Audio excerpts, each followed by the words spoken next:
Good afternoon. Live from Waterside Marina. Day 3. This morning, I kind of took my time getting ready and let Alan go to the session. So I'm going to let him tell you about the first session he went to on Maintenance 101. Remember? You were in that session, weren't you? Weren't you in that session? Yes, I was in Maintenance 101. Learned lots of things about new systems that I have not encountered before, but you know, it's not going to be that hard to take care of. We learned, so I took him some breakfast in there because, you know, I'm that kind of wife, the good wife. And we learned while I was in there, for the 30 seconds I was in there, that yellow is the new black. So evidently yellow is the new black. There you go. You heard it from me first.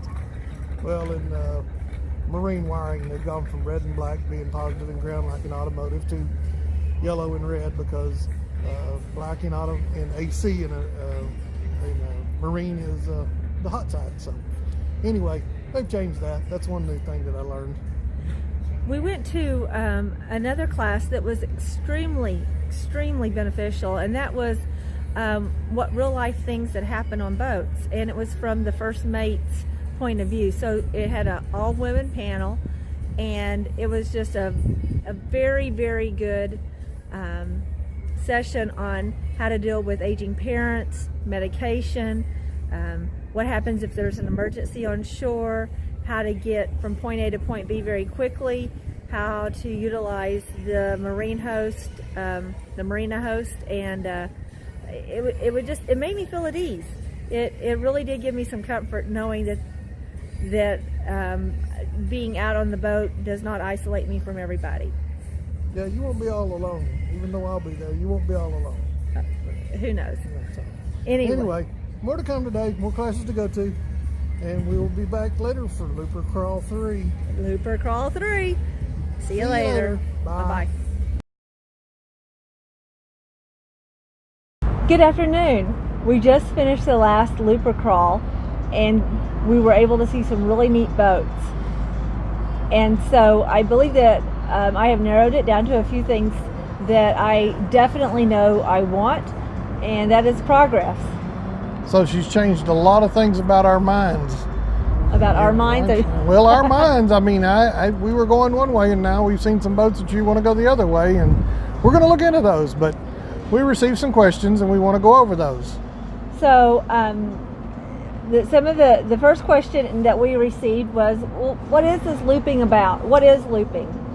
Okay, looping is a circumnavigation of the eastern seaboard going from, let's say, we'll start with the starting point of Alabama, Mobile, Alabama. You can go down the Florida coastline all the way down, and you can go around the Keys, or you can go across Lake Okeechobee. You can get on the eastern seaboard, and you can go all the way up.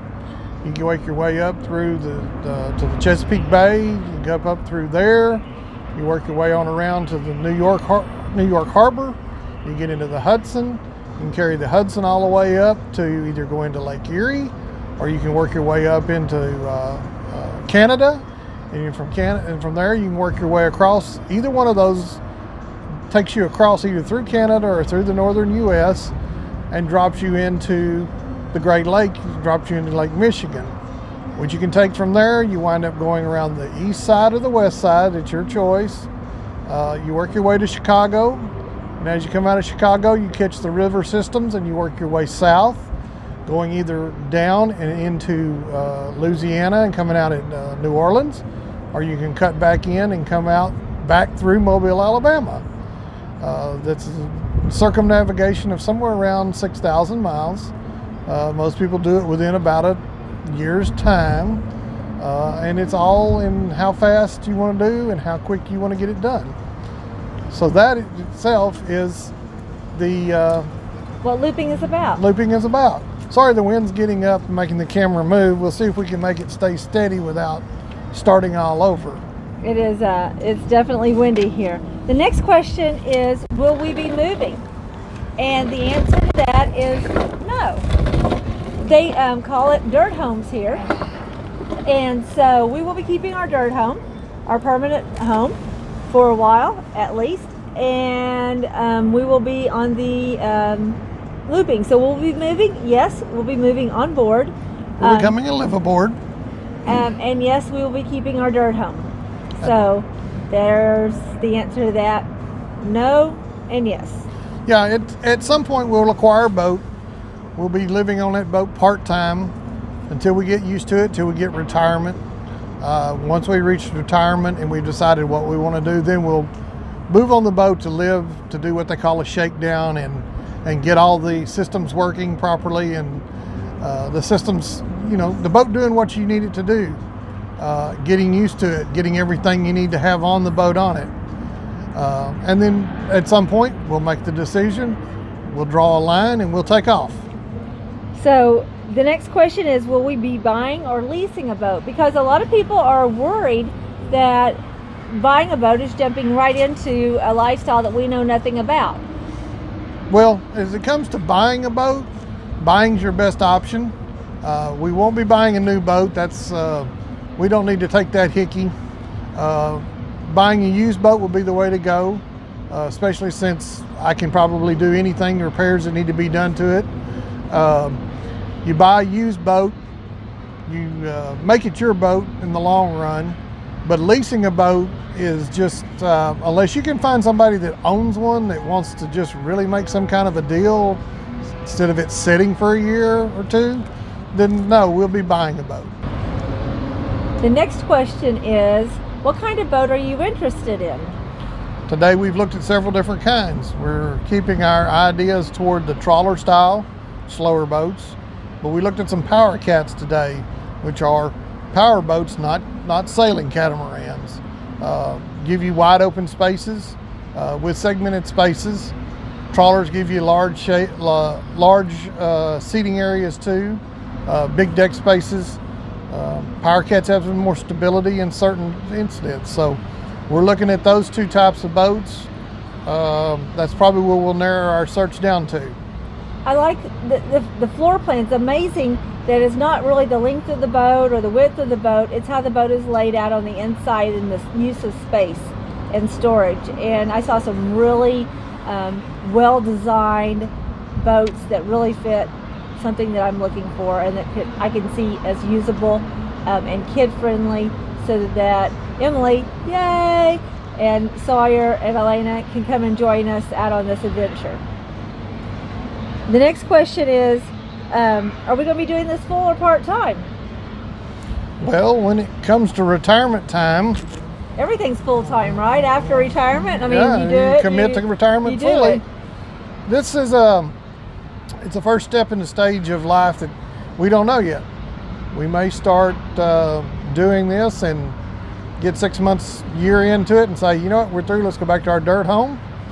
Or we could decide to keep doing it, but just take it easy.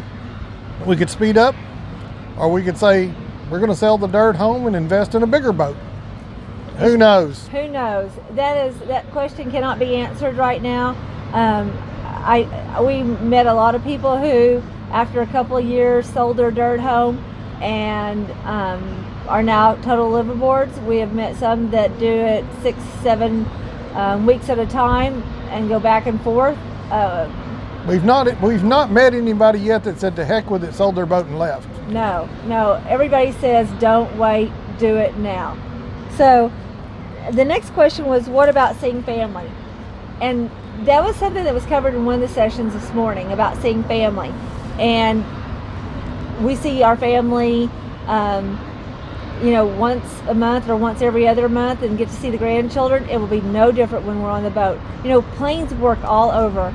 And they were talking about this morning how it's easy to go to a marina host and get a ride into a nearest airport and vice versa, or meet at a Uber, taxis, or meet at a common place and have a vacation or Christmas together there. It will be more exciting and fun. So we're not worried about that. Give some variety to just always going to their house, our house, whatever.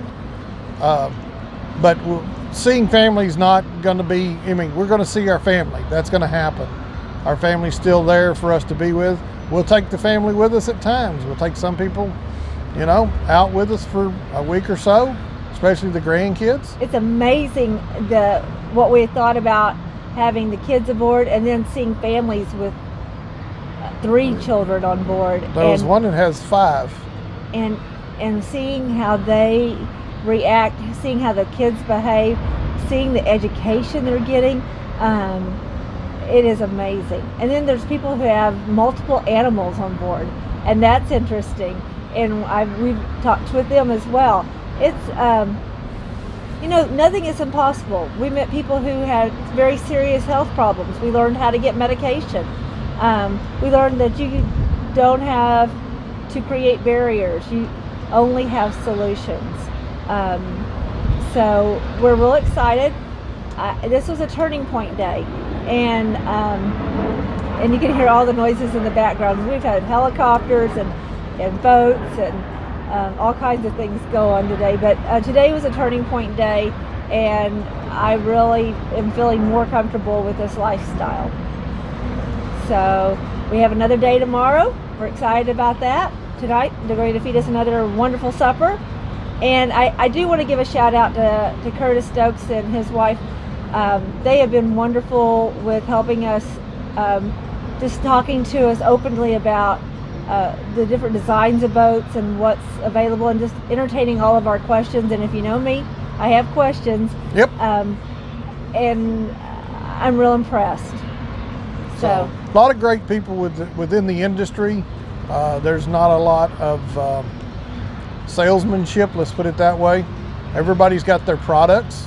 Nobody's overbearing or pushing. No, it's just if you want information from them, they're there to give it to you. If you don't want to talk to them, they're not going to be upset. They just want you to get the answers that you want. And it's a really neat experience in that manner. So we're headed off to our evening activities now, and so we will bid you farewell for now and talk to you soon. Bon voyage. Bye bye. Good afternoon. It's not started. Okay. 1, 2. Okay. Good afternoon.